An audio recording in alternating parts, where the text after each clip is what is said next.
Welcome back to my channel దునియా అమ్మాయి vlogs. ఎలా ఉన్నారు, బాగున్నారా? ఈరోజు అయితే ఒక చిన్న వీడియో అయితే చేస్తున్నానండి. ముఖ్యంగా ఏంటి అంటే మొన్న హెయిర్ ఆయిల్ గురించి ఒక వీడియో అయితే చేశాను, ఎలా ప్రిపేర్ చేసుకోవాలి అనేది. ఆ వీడియో పెట్టినప్పుడు ఒక సిస్టర్ అయితే కామెంట్ చేశారనమాట, ఆ హెయిర్ ఆయిల్ మీ హెయిర్కి పెట్టుకొని వీడియో అయితే చేయండి అన్నారనమాట. ఓకే, ఈరోజైతే ఆయిల్ అయితే నా హెయిర్కి పెట్టుకుంటున్నానండి. ఇంకా నిన్న తలస్నానం చేశానమాట, ఇంక ఈరోజైతే ఆయిల్ పెట్టేస్తున్నాను. అయితే నేను ఎలా అప్లై చేసుకుంటాను హెయిర్కి అనేది ఈరోజు వీడియో అనమాట. ఇదే అనమాట హెయిర్ ఆయిల్. ఏదో చూడండి, ఈ హెయిర్ ఆయిలే మొన్న లాంగ్ వీడియో అయితే చేశానండి. ఎవరికైనా ఇంట్రెస్ట్ ఉంటే చూడండి, చాలా బాగా వర్కౌట్ అవుతుంది. అయితే ఈ హెయిర్ ఆయిల్ నేను ఇప్పుడు వాడటం లేదు, కొన్ని ఇయర్స్ నుంచి వాడుతున్నాను ప్రిపేర్ చేసుకొని. మనకు అన్నీ దొరికేటివే అండి. అయితే పల్లెటూరులో దొరుకుతాయి అన్నమాట ఎక్కువగా, మనకు టౌన్లో దొరకడం కొద్దిగా కష్టమే. ఇంకా నాకు ఈ టౌన్లో అయితే కొన్ని దొరకలేదు, కొన్ని దొరికిన వాటితోనే ఈ ఆయిల్ అయితే ప్రిపేర్ చేసుకున్నాను.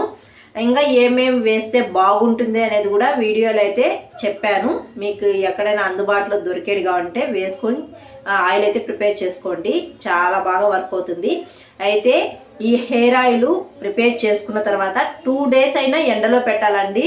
ఎందుకంటే మనం పచ్చివి ఆకులు వేసి ఆయిల్లో కాంచుకున్నాం కాబట్టి, అలాగే డైరెక్ట్గా పెట్టేస్తే స్మెల్ అనేది వస్తుందన్నమాట. మనకు కనీసం ఒక 2 months నుంచి 6 months వరకైనా ఈ ఆయిల్ అయితే స్టోర్ చేసుకుంటాము. అప్పుడు అలా స్టోర్ చేసుకున్నప్పుడు కనీసం 2 days అయినా ఎండలో పెట్టుకోవాలండి. ఎండలో పెట్టడం వల్ల ఆయిల్ అనేది స్మెల్ రాకుండా ఒక 6 months వరకు మనకు నిల్వ ఉంటుంది. ఇంక ఈ హెయిర్ ఆయిల్ అయితే నేను ఎండలో పెట్టుకున్నాను 2 days. ఆల్రెడీ నేను 2 సార్లు అయితే హెయిర్కి అప్లై చేశాను ఈ హెయిర్ ఆయిల్. అప్పుడు వీడియో తీయడం నాకు కుదరలేదు. అయితే ఆ సిస్టర్ అడిగారు కాబట్టి ఈరోజు అయితే ఈ హెయిర్ ఆయిల్ నా హెయిర్కి ఎలా అప్లై చేస్తాననేది వీడియో అయితే పెడుతున్నాను. మనకు టౌన్లో అయితే ఒకటి దొరికితే ఇంకోటి దొరకవండి. నా పరిస్థితి కూడా అదే అనమాట. నాకు ఒకప్పట్లో హెయిర్ అయితే చాలా ఎక్కువగా ఉండేది. ఎందుకంటే మనము హస్బెండ్ జాబ్ వల్ల వేరే ఒక ఊరు నుంచి ఇంకో ఊరికైతే వస్తూ ఉంటాము, అప్పుడు మనకు వాటర్ సెట్ కాకుండా ఉంటుంది. నా పరిస్థితి కూడా అదే అనమాట. ఇక్కడ నాకు వాటర్ అయితే సెట్ కాలేదు. ఫస్ట్లో హెయిర్ ఫాల్ నాకు ఎంతగా ఉండేదంటే అసలు ఒక్కోసారి హెయిర్ కోమ్ చేసినంటే ఇంత వచ్చేసేది అనమాట. చాలా బాధపడిపోయేదాన్ని నేను. అయితే కొన్ని జాగ్రత్తలు తీసుకొని హెయిర్ ఆయిల్ వాడుతూ హెయిర్ ప్యాక్స్ పెడుతూ నా హెయిర్ ఫాల్ని అయితే కొద్దిగా కంట్రోల్ చేసుకోగలిగాను. నాకు ఇప్పుడు హెయిర్ కోమ్ చేసినా కానీ కొద్దిగానే రాలుతుంది. అది కూడా నేను హెయిర్ కోమ్ చేసినప్పుడు చూపిస్తాను. నాకైతే అస్సలు చిక్కు ఉండదండి, హెయిర్ అనేది చిక్కు లేకపోయినా హెయిర్ అనేది ఇంత వచ్చేస్తుంది అనమాట. ఇప్పుడైతే కొద్దిగా వస్తుంది, అది కూడా చూపిస్తాను. ఇప్పుడు ఈ హెయిర్ ఆయిల్ నేను ఎలా అప్లై చేసుకుంటాను అనేది చూసేయండి. ఇదే చూడండి, నేను ఆల్రెడీ ఒక 2 సార్లు అయితే ఆయిల్ అప్లై చేశాను. ఇప్పుడైతే నాకు రోజ్మెరీ లీవ్స్ అండి, అవి వేసాను అనమాట. నాకు బయట దొరకడం వల్ల తీసుకొచ్చుకున్నాను, అవి కొద్దిగా అయితే వేసాను. ఆయిల్లో అయితే రోజ్మెరీ లీవ్స్ అయితే నేను వేయలేదు. ఇప్పుడైతే హెయిర్కి ఆయిల్ అప్లై చేస్తున్నాను కాబట్టి కొద్దిగా రోజ్మెరీ లీవ్స్ అయితే వేసుకున్నాను. ఇంకా కొద్దిగా ఆయిల్ అయితే వేసుకుంటున్నాను. వేసుకొని కొద్దిసేపు ఒక 10 నిమిషాలు అలా పెట్టేసేయాలి. నా హెయిర్కి ఎంత ఆయిల్ పడుతుందో అంత అయితే తీసుకుంటున్నాను. ఇంకా పిల్లలకు కూడా ఈ ఆయిలే నేను అప్లై చేస్తున్నానండి, చాలా బాగా వర్క్ అవుతుందన్నమాట. వాటర్ సెట్ కాకపోతే పిల్లలకు కూడా హెయిర్ ఫాల్ అనేది ఉంటుంది. మా పిల్లలకు కూడా అలాగే ఉండిందనమాట. ఇప్పుడైతే కొద్దిగా కంట్రోల్ అయింది. చూడండి, హెయిర్ ఆయిల్ అయితే ఇది తీసుకున్నాను. ఇంతైతే నాకు హెయిర్కి సరిపోతుంది. మిగిలితే కూడా పిల్లలకు పెట్టేస్తాను. 10 నిమిషాలు అయితే అయిపోయిందండి నేను రోజ్మెరీ లీవ్స్ వేసుకొని ఆయిల్లో. ఇప్పుడు ఒక బౌల్ అయితే తీసుకొని కొద్దిగా వాటర్ అయితే వేసుకోవాలి. వాటర్ వేసుకొని ఆయిల్ వేసుకున్న బౌల్ని ఈ వాటర్లో అయితే పెట్టుకునేయాలి. కొద్దిగా గోరెచ్చగా ఆయిల్ వేడైతే చాలండి. ఇప్పుడైతే స్టవ్ మీద సన్న మంట మీదే ఆయిల్ అయితే కాంచుకోవాలి.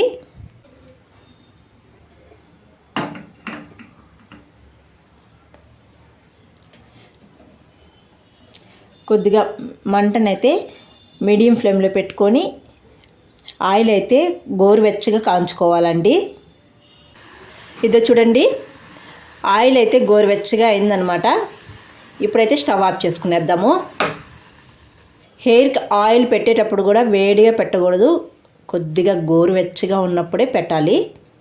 ఇప్పుడైతే ఈ ఆయిల్ని హెయిర్కి అప్లై చేస్తాను చూడండి. ఇప్పుడైతే హెయిర్కి అప్లై చేసేద్దామండి. మనకి హెయిర్ రాలకుండా ఉంటే చాలు, పెరగకపోయినా పర్వాలేదు. అదే చూడండి, కొద్దిగా గోరువెచ్చగా ఉన్నప్పుడే అప్లై చేసేయాలి. ముందుగా అయితే ఈ హెయిర్ ఆయిల్ రూట్స్కి అప్లై చేయాలండి. ఫస్ట్ రూట్స్కి అప్లై చేసి తర్వాత హెయిర్ మొత్తం అప్లై చేసుకోవాలి. ఈ హెయిర్ ఆయిల్ ఇలా అప్లై చేసుకొని నెక్స్ట్ డే తలస్నానం అన్నా చేసేయచ్చు, లేకపోతే ఒకరోజు పూర్తిగా ఉంచుకొని రెండో రోజైనా తలస్నానం చేయొచ్చండి. అలా తలస్నానం చేసేటప్పుడు ఏదో ఒక హెయిర్ ప్యాక్ పెట్టుకొని తలస్నానం చేయండి. అలా చేస్తే మీకు హెయిర్ ఫాల్ అనేది కొద్దిగా కంట్రోల్ అయ్యేదానికి ఉంటుందన్నమాట. చూసారా, నేను ముందు రూట్స్కే అప్లై చేస్తున్నాను. నాకు ఇంతవరకు ఒక హెయిర్ కూడా రాలేదు. నేనైతే ఫుల్గా ఆయిల్ పెట్టేస్తున్నాను. నేనైతే ఒక రోజు పూర్తిగా ఉంచుకొని నెక్స్ట్ డే తలస్నానం అయితే చేసేస్తానండి. హెయిర్ ఎక్కువగా రాలే వాళ్ళు డే బై డే అయితే హెయిర్ ప్యాక్ పెట్టుకొని తలస్నానం చేయండి. తలస్నానం చేసిన మరుసటి రోజు ఇలా ఆయిల్ అయితే అప్లై చేసేయండి. ఇలా చేస్తూ ఉన్నారంటే మీకు హెయిర్ ఫాల్ అనేది కొద్దిగా బాగా కంట్రోల్ అవుతుందన్నమాట. నేను ఇలా వాడే నా హెయిర్ని అయితే ఇప్పుడు కొద్దిగా కంట్రోల్ చేసుకున్నాను, రాలకుండా. ఒక హెయిర్ కూడా రాలేదు ఇప్పటి వరకు నాకు. నేను హెయిర్ కోమ్ చేసి కూడా చూపిస్తాను మీకు. రూట్స్కి అయితే ఆయిల్ అయితే అప్లై చేసిస్తానండి. ఇప్పుడు హెయిర్ మొత్తం ఆయిల్ అప్లై చేసుకునేద్దాం. ఇలా బాగా అప్లై చేసుకునేది. కొద్ది ఎక్కువ పెట్టినా పర్వాలేదు, ఎందుకంటే నెక్స్ట్ డే మళ్ళీ తలస్నానం చేస్తాం కాబట్టి.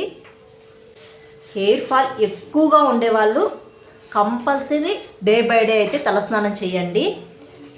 హెయిర్ రాలిపోతుందని ఒక వారానికి 2 సార్లు అలా తలస్నానం చేసినారంటే ఇంకా ఎక్కువగా హెయిర్ అనేది రాలిపోతూ ఉంటుంది.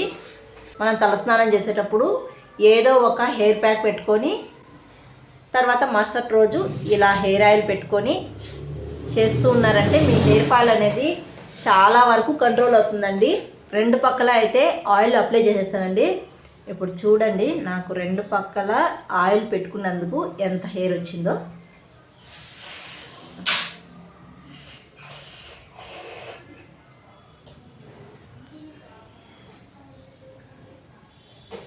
ఇదైతే వచ్చిందనమాట హెయిర్ ఆయిల్ అప్లై చేసిన దానికి.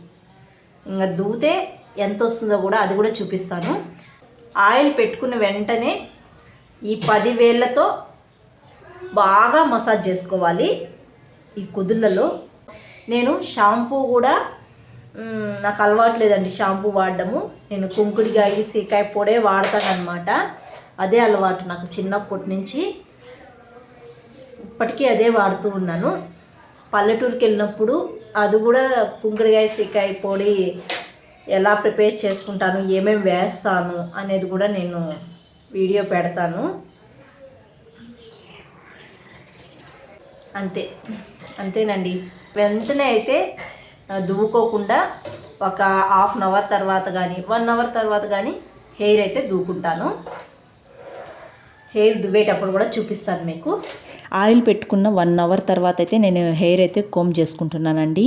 మనము తల దూకుండేటప్పుడు కూడా మొత్తం హెయిర్ని ఒకేసారి దూకోకూడదు. ఇలా కొన్ని హెయిర్స్ తీసుకొని దూకోవాలన్నమాట. మనము దువ్వేటప్పుడు కూడా దువ్వాని కొద్ది పెద్ద పళ్ళు ఉండేటివి తీసుకోవాలి. చిక్కు ఎక్కువగా ఉండేవాళ్ళు ఇలా తీసుకుంటే చాలా మంచిదండి, హెయిర్ ఎక్కువగా రాకుండా ఉంటుంది. నాకైతే చిక్కు అంతగా ఉండదన్నమాట. నేను అయినా కానీ ఇలానే తీసుకుంటాను. ఇలా వీడియోలో చూపిస్తున్నట్టు కొన్ని హెయిర్స్ తీసుకుంటూ చిక్కు మొత్తం తీసుకునేయాలండి. మళ్ళీ చిక్కు తీసుకునేసిన తర్వాత నార్మల్గా జడ వేసుకునేయచ్చు అనమాట. ఈ ఆయిల్ అయితే ఫుల్గా పెట్టేశాను నేను. ఇంకా నెక్స్ట్ డే నేను తలస్నానం అయితే చేస్తాను. ఇంకా చూసారా నాకు హెయిర్ అనేది ఇలా కొద్దిగా వచ్చిందనమాట. ఇప్పుడైతే నా హెయిర్ ఫాలు చాలా వరకు కంట్రోల్ అయిందండి. ఒకప్పట్లో ఎక్కువగా ఉండేదన్నమాట. ఇప్పుడు కొన్ని హెయిర్ ప్యాక్స్, హెయిర్ ఆయిల్ వాడడం వల్ల నా హెయిర్ ఫాల్ అనేది చాలా వరకు కంట్రోల్ అయింది. హెయిర్ కూడా నాకైతే ఇప్పుడు కొద్దిగానే వస్తుందన్నమాట. ఒకప్పట్లో నా జడ అయితే చాలా పొడవుగా ఒత్తుగా ఉండేది. నాకు వాటర్ సెట్ కాకపోవడం వల్ల చాలా వరకు అయితే రాలిపోయిందనమాట. ఇది చూసారా, నేను తల దువ్విన తర్వాత నాకు ఇంత హెయిర్ అయితే వచ్చిందనమాట. ఇదైతే నాకు చాలా తక్కువ అండి, చాలా తక్కువగా ఇప్పుడైతే వస్తుందనమాట. ఒకప్పట్లో ఎక్కువగా ఉండేది నాకు హెయిర్ ఫాల్, ఇప్పుడు చాలా వరకు తగ్గింది. నాకు వాటర్ సెట్ కాకపోవడం వల్ల హెయిర్ ఫాల్ అనేది ఎక్కువగా ఉంది. కొన్ని హెయిర్ ప్యాక్స్, హెయిర్ ఆయిల్ వాడడం వల్ల నా హెయిర్ అయితే ఇప్పుడు ఇంత వస్తుందన్నమాట. ఇంకా ఈ హెయిర్ ఆయిల్ ఫుల్ వీడియో కావాలంటే ఈ వీడియో కింద డిస్క్రిప్షన్లో లింక్ ఇస్తాను. ఇంట్రెస్ట్ ఉండే వాళ్ళు తప్పకుండా చూడండి. వీడియో నచ్చితే ఒక లైక్ చేసి, కొత్తగా ఎవరైనా మన ఛానల్ చూస్తుంటే సబ్స్క్రైబ్ చేయండి. మీరు చేసే ఒక లైక్ మోర్ వీడియోస్ చేయడానికి ఎంకరేజింగ్గా ఉంటుంది. మరొక వీడియోలో మళ్ళీ కలుద్దాం. అంతవరకు టు ఫాలో దునియా my vlogs. Thanks for watching. Bye.